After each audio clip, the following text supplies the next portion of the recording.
Hello friends, मैं आपका दोस्त आर के सिंह। आज के नए वीडियो में हम लोग कंटिन्यू करने वाले हैं कल के जो चैप्टर हम लोग सीबीएसई क्लास 9th का जो हिस्ट्री चल रहा है चैप्टर 3, उसी को हम लोग आगे कंटिन्यू करेंगे। One part we had completed, एक पार्ट हम लोगों ने कंप्लीट किया था। चैप्टर है Nazism and the rise of Hitler, यानी जर्मनी में जो हिटलर का उदय होना और नाजिम सोच का उत्पत्ति होना, हिटलर के साथ साथ एक व्यवस्था चेंज हो जाना जर्मनी में और जर्मनी के लोगों को एक अलग मैसेज जाना, ये अपने आप में बड़ा संदेश जाता है, जिससे कि हम लोग इस चैप्टर में पढ़ने जा रहे हैं। तो एक पार्ट हम लोगों ने कल समझ सकते हैं, आपकी इंट्रोडक्शन पार्ट था कि हिटलर का जो हिटलरवादी सोच आया उसमें, और फिर कैसे जर्मनी में नाजिम का उदय हुआ, क्यों हुआ, ये हम लोगों ने कल देखा। आज हम लोग देखेंगे आगे उसके नेक्स्ट पॉइंट में फिर कौन कौन से ऐसे चीज़ें थी जो उसको कॉपरेट हुई हिटलर को, और उसके बाद वहाँ चेंजेस हुआ जर्मनी में। तो आइए लाइन बाय लाइन एक एक करके हम इसको समझते हैं। आइए हम लोग देखते हैं next, birth of Weimar Republic. तो ये एक प्रकार का जो सोच था, इसको वाइमर सोच कह सकते हैं, जो वाइमर गणराज्य का गठन हुआ। तो Germany a powerful empire in the early years of the 20th century, Germany में एक पावरफुल शासक का उदय होना। Fought the first world war 1914 to 1918, पूरा कंप्लीट 4 साल की लड़ाई जो प्रथम विश्व युद्ध की थी वो लड़ी गई alongside the Austrian empire, साथ में ऑस्ट्रिया के जो भी शासक थे वो, एंड अगेंस्ट द अलाइज, तो इंग्लैंड, फ्रांस एंड रशिया, यानी आप कह सकते हैं कि जर्मनी के साथ ऑस्ट्रिया हेल्प कर रहा था, उसको मित्रता का भावना रखते हुए उनको इंग्लैंड के साथ, फ्रांस के साथ, रसिया के अगेंस्ट ये लड़ाइयाँ लड़ी, अलाइज के खिलाफ लड़ी। All joined the war enthusiastically hoping to gain from a quick victory. All joined the war enthusiastically hoping to gain from a quick victory. तो सभी लोग जुट के और काफ़ी जोशो खरोश से युद्ध लड़ा, और ऐसा उम्मीद हुआ कि युद्ध को बहुत जल्द हम समाप्त कर देंगे। इस सोच और इस विचारधारा के साथ लोग इसमें जुड़े। So little did they realise, little did they realize that the war would stretch on. थोड़ा सा युद्ध जो था खींचा, लंबा हुआ। 4 साल प्रथम विश्व युद्ध होना, समझ रहे हैं अपने आप में काफ़ी लंबी बात है, बड़ी बात है। So little did they realise that the war would stretch on, eventually draining Europe of all its resources. Germany made initial gains by occupying France and Belgium. Germany made initial gains, यानी Germany थोड़ा सा उसको बढ़त मिला, occupying France and Belgium पर थोड़ा सा वो कैप्चर किया एरिया को। However the allies strengthened by the US entry in 1917, यानी कि जो 4 साल का विश्व युद्ध का जो लड़ाई का जो टाइम पीरियड था 1914 से 1918 के में 3 साल तक युद्ध में, आप समझ लीजिए कि ऑलमोस्ट जर्मनी अच्छी स्थिति में था। लेकिन 1917 में अमेरिका का एंट्री होना और जर्मनी का कमज़ोर होना, अलाइज को बोलिए स्ट्रॉन्ग होना, अलाइज स्ट्रॉन्ग हो गया। और देखिए, strengthen by the US entry in 1917 won defeating Germany and the Central Power in November 1918. ये इम्पॉर्टेंट चीज़ है। तो मंथ के साथ आप याद रखना अगर चाह रहे हैं, you student have to remember with month के साथ कि कब ये युद्ध समाप्त हुआ। तो नवंबर 1918 को फर्स्ट वर्ल्ड वार एंड हुआ, और उसमें जर्मनी की हार हुई। जर्मनी के साथ ऑस्ट्रिया और भी जो जुड़े हुए कंट्री थे, उसका नाम था सेंट्रल पावर्स। उसी तरह से जो अगेंस्ट में थे उसका नाम था अलाइज पावर। अलाइज पावर में कौन कौन से थे? इंग्लैंड, फ्रांस, रसिया। ये इंग्लैंड, फ्रांस और रसिया बाद में चल के अमेरिका भी एंट्री किया। अमेरिका के आने से काफ़ी स्ट्रॉन्ग हो गया। तो ये एक युद्ध की जो स्थिति बनी हुई थी, ये सारा चीज़ हिटलर के दिमाग में घूम रहा था। एवरीथिंग, कैसे उस देश को परेशान किया गया, उसके देश के लोगों को परेशान किया गया, जर्मनी के लोगों को। The defeat of imperial Germany and the abdication of the emperor gave an opportunity to parliamentary parties to recast German policy। तो defeat of imperial Germany, Germany का जो शासन था, शासन का जो तरीका था, उसको हारना ये अपने आप में बहुत बड़ी बात थी। And the abdication of the emperor gave an opportunity to parliamentary parties to recast German policy। A national assembly met at Weimar and established a democratic constitution with a federal structure। तो ये स्थिति जो बनी, इसमें बहुत important चीज़ थी, जो कि it is very important part of things. तो जैसा कि आपने देखा, the defeat of imperial Germany and the abdication of the emperor gave an opportunity on parliamentary parties to recast Germany policy. तो जर्मनी में जो शासक था, जो राजा था, उनकी हार और फिर नए पार्लियामेंट्री पार्टीज़ का गठन, नई नीतियों का निर्धारण, फिर से जर्मनी को नए सिरे से तैयार होने की ज़रूरत थी। उसमें आपको national assembly at Weimar and established a democratic constitution with federal structure। Disputes were now elected to the German parliament and Reichstag। तो जर्मनी के पार्लियामेंट को रिश्टैग के भी नाम से जाना जाता है। Okay, on the basis of equal and universal votes cast by all adults including women। तो यहाँ पर ये हुआ कि जो वोटिंग का जो सिस्टम था, यूनिवर्सली पुरुष के साथ साथ, so German parliament Reichstag on the basis of equal and universal votes cast by all adults including women. This republic, however, was not received well by its own people, largely because of the terms it was forced to accept after Germany's defeat at the end of the First World War। The peace treaty, peace मतलब होता है शांति, और treaty मतलब होता है समझौता। तो जो समझौता होना चाहिए था शांति के लिए, ये देखिए, ये एरिया को आप समझिए, ये जर्मनी का जो ये ग्रे कलर का आपको एरिया दिख रहा है, ये एरिया जर्मनी का था। और कहाँ तक, east Prussia part of Germany ये भी रहा बाद में चल के। तो आप इसको समझना है, जर्मनी 1914 में क्या स्थिति में था, और बाद में चल के लैंड टेकन फ्रॉम जर्मनी से जो लैंड ले लिया गया, तो ये लैंड जो है, ये वेस्ट प्रूसिया वाला लैंड एंड पोसेन वाला लैंड आप देख सकते हैं, ये लैंड ले लिया गया है जर्मनी से।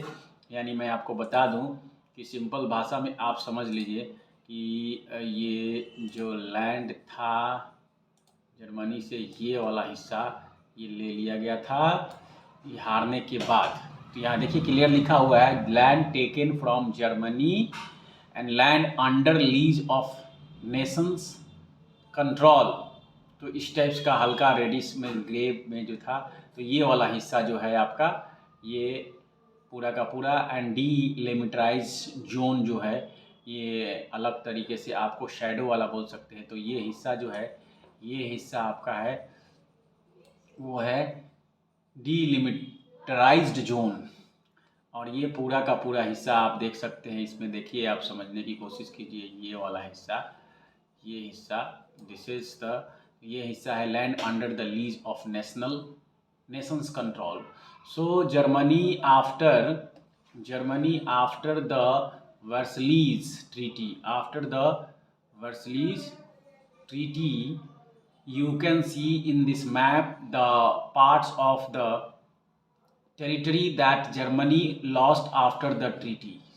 जो समझौता हुआ है उस समझौता को ख़त्म होने के बाद की जो स्थिति बन रही है यहाँ पर वो है। तो वर्सलीज एक जगह है। Versailles with the allies was harsh and humiliating peace. तो हार्श मतलब परेशान करना, सताना, और ह्यूमिलिएट का मतलब होता है अपमानित करना।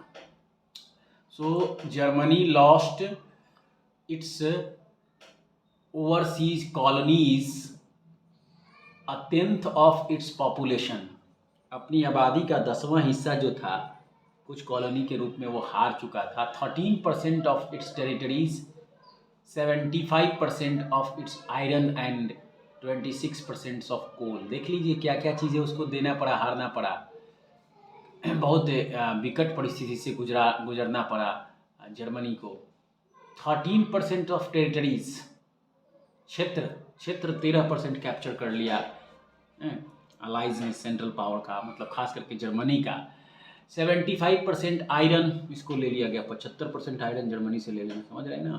उसके बाद 26% कोल टू फ्रांस ले लिया। 26% कोयला बगल में था। Poland, Denmark and Lithuania. The allied powers demilitarised German to weaken its power. यानी जर्मनी को इस तरह से कमज़ोर कर दिया गया आर्थिक रूप से। The allied power demilitarise Germany to weaken its power. The war guilt clause held Germany responsible for the war and damages the allied countries suffered. Germany was forced to pay compensations amounting to 6 billion।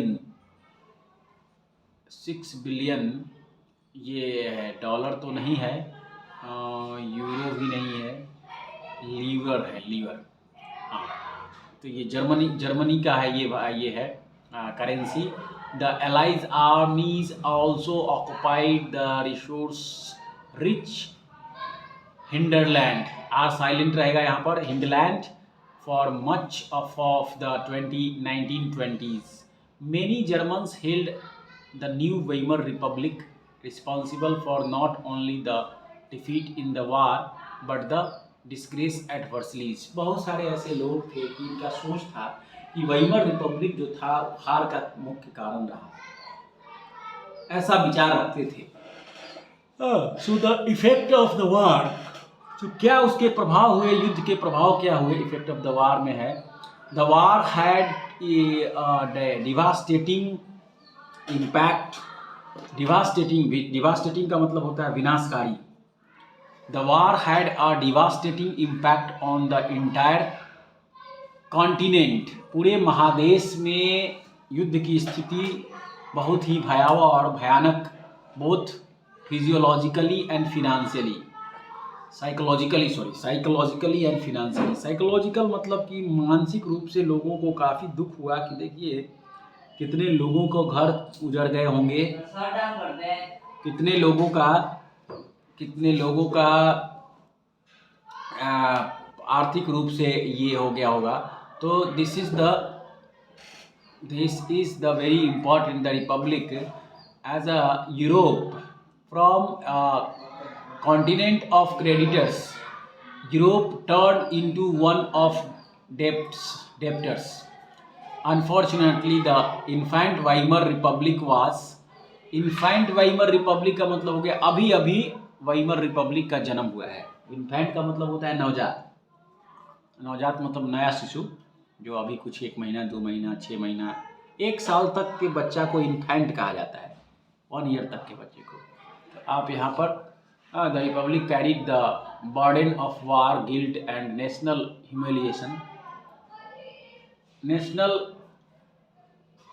Humiliation and was financially crippled by being forced to pay compensation.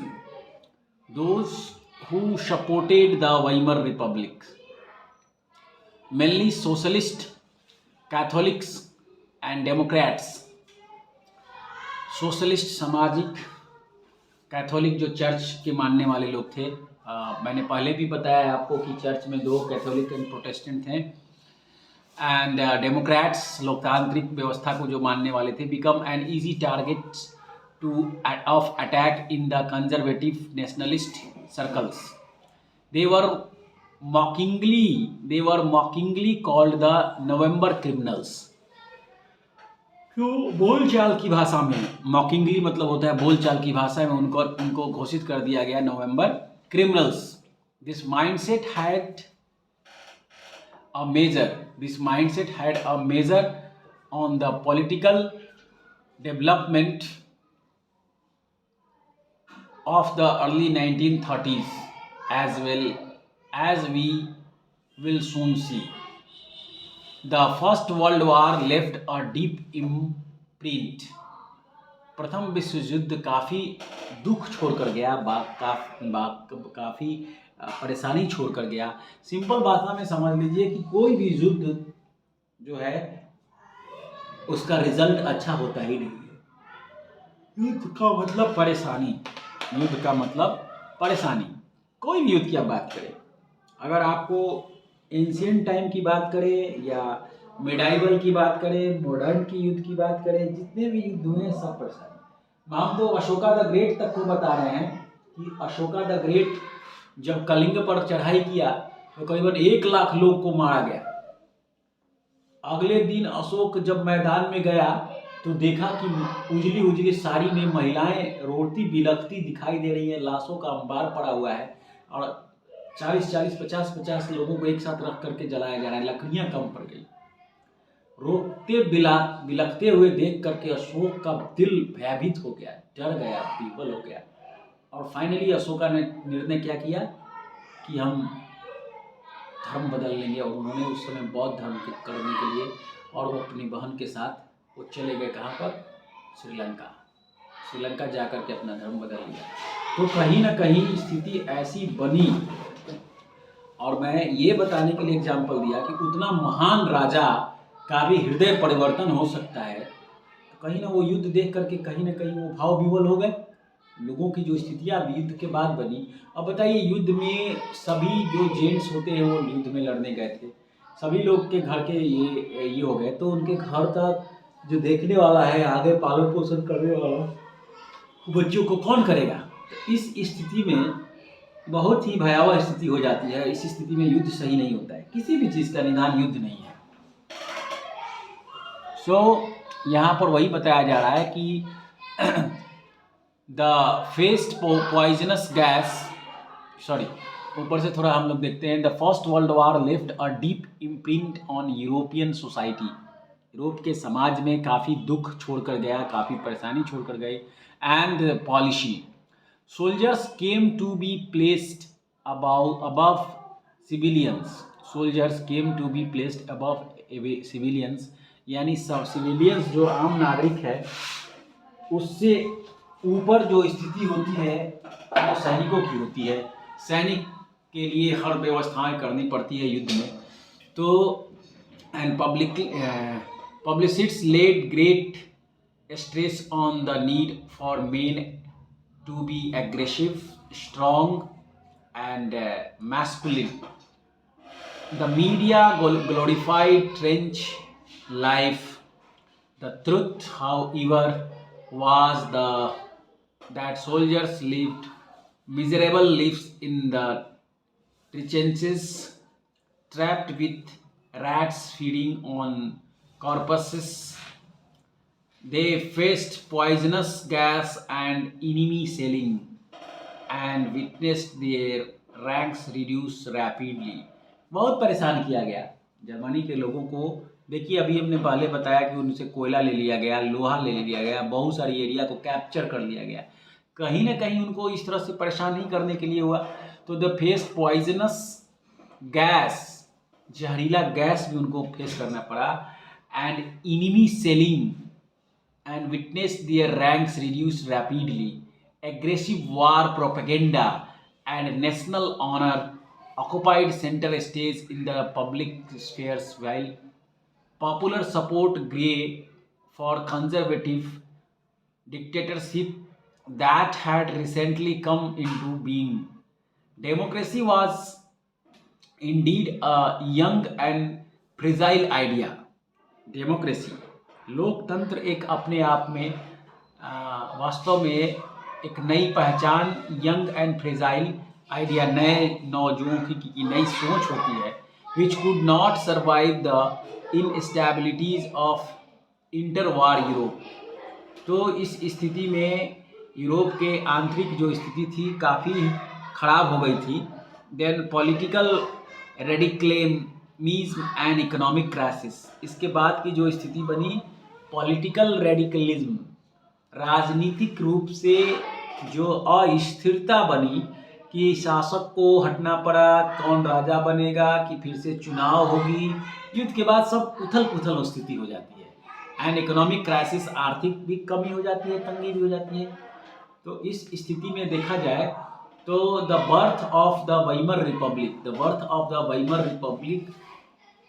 coincided with the revolutionary uprising of the separatist league on the pattern of the Bolshevik Revolution in Russia. Soviets of workers and swellers were established. यहाँ पर हम लोग देखेंगे अभी इस स्थिति में कि ये देख लीजिए, ये बिल्डिंगें, ये महल बता रहा है आपको कि that is very important part.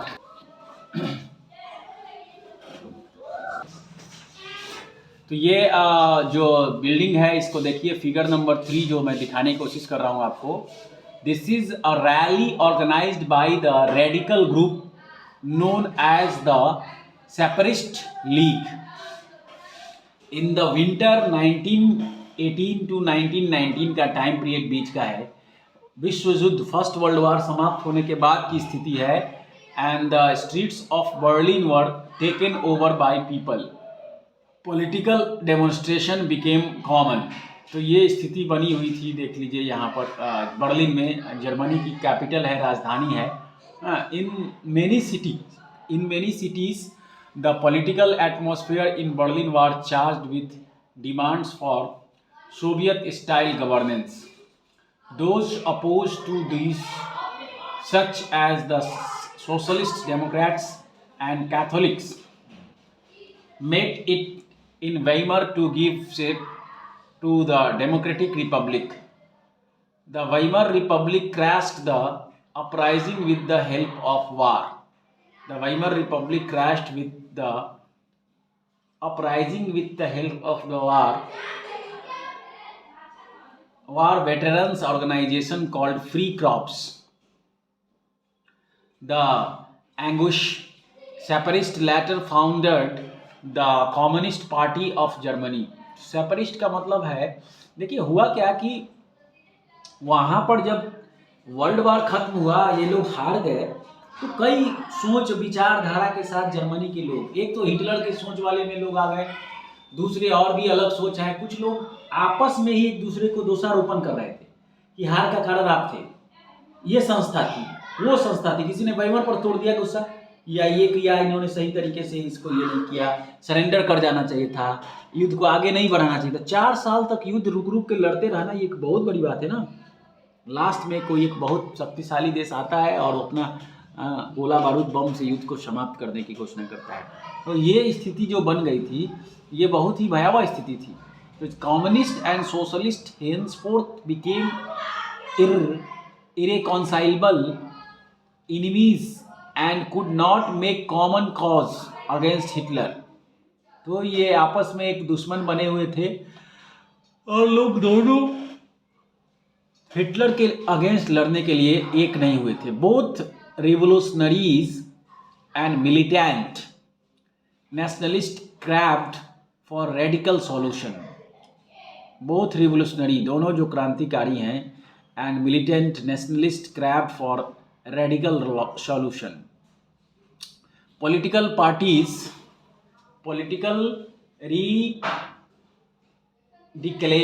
radicalization was one heightened by the economic crisis of 1923.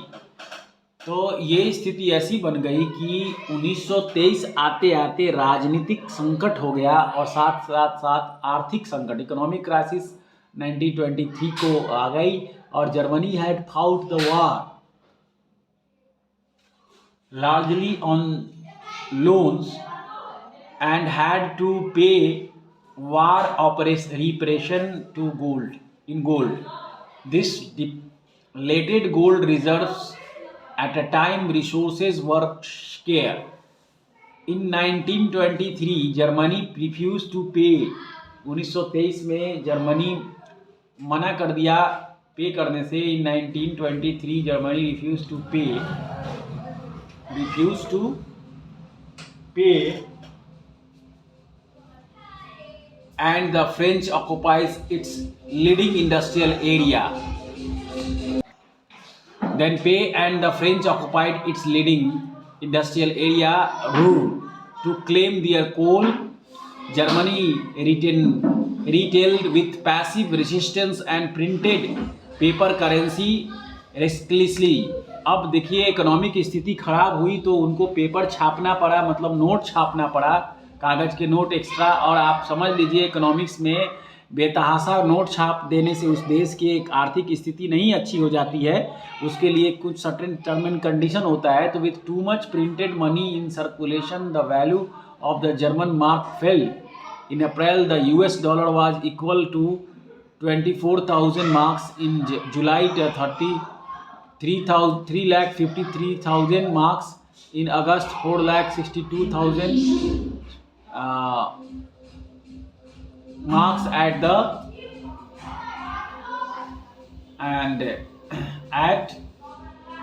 98,86,000 marks by December. आते आते ये स्थिति हो गई, बहुत खराब स्थिति होते जा रही थी. And figure had run into trillions में चला गया ये figure.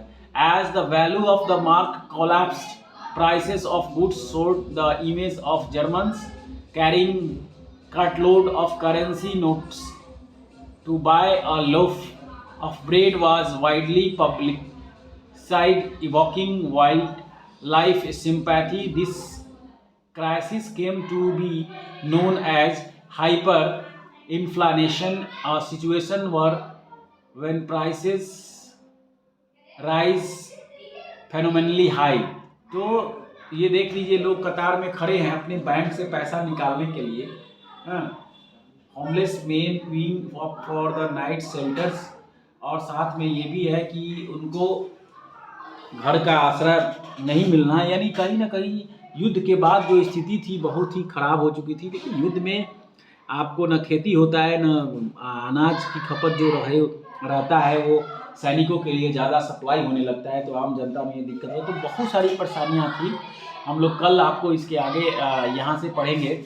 Eventually the Americans intervened and bailed Germany out the crisis by introducing the Dawes plan which reworked the terms of reparation to ease and financial burden on Germans.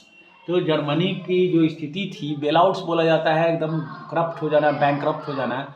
तो कि पूरी तरह से घोषित कर दिया जाए कि ये इनका फिनेंशियल स्थिति अब ठीक नहीं है, जो कंट्रीज़ को मदद करना चाहे वो कर सकता है, उसको बेलआउट बोलते हैं.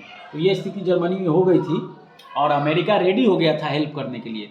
बट इसके बाद जो हम लोग नेक्स्ट डे पढ़ेंगे the years of the depression का जो टाइम पीरियड चल रहा था, उसमें मैं बताऊँगा कि क्या क्या ऐसी परेशानियाँ आई जर्मनी के अंदर और फिर धीरे धीरे कैसे धीरे धीरे हिटलर का उदय हुआ.